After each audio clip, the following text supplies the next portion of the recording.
Imagine taking a single $100 bill, depositing it into an investment account, and never touching it again. Albert Einstein is frequently cited as calling compound interest the eighth wonder of the world, a reputation that has framed it as the ultimate engine for wealth. The mechanism is a repeating loop. An initial investment generates earnings, and those earnings immediately begin generating their own returns. It is a process that requires no additional physical labor. This graph illustrates how that math diverges over time. While simple interest climbs at a fixed rate, compound interest begins to snowball, bending upward as the returns are reinvested. Theoretically, this snowball effect creates an effortless money machine. Given enough time, the mathematics do all the heavy lifting. Looking at the U.S. stock market over the last century, the data shows an average nominal return of approximately 10% per year.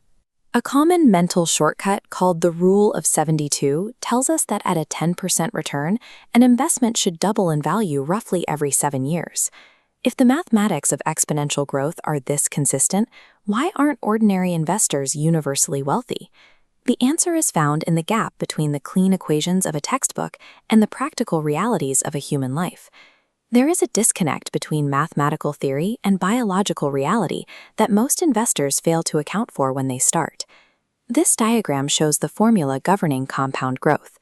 By taking our $100 deposit as principal and applying a realistic 8% market return, we solve for time. Reaching $1 million takes roughly 115 years.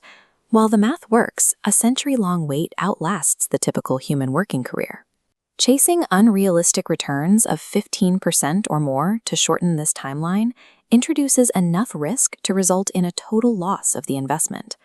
Investing a small sum and waiting for it to compound is an effective multi-generational strategy, but it is not a personal retirement plan. Even if you had 100 years to wait, external forces actively slow the engine down.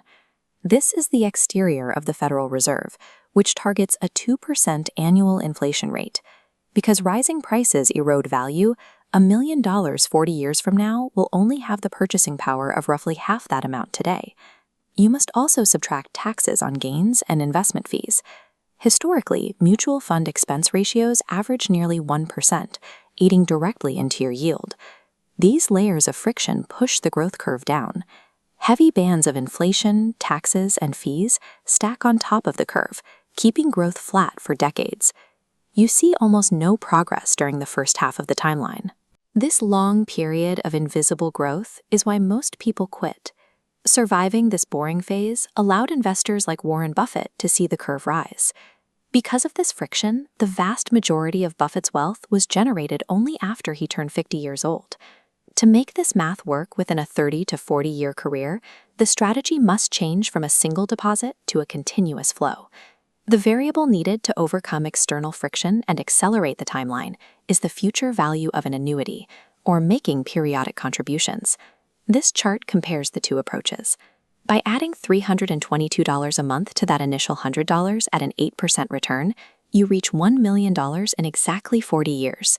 If you want to reach that target a decade sooner, a 30-year horizon requires more than doubling monthly contributions to roughly $735. These targets are highly sensitive to the rate of return.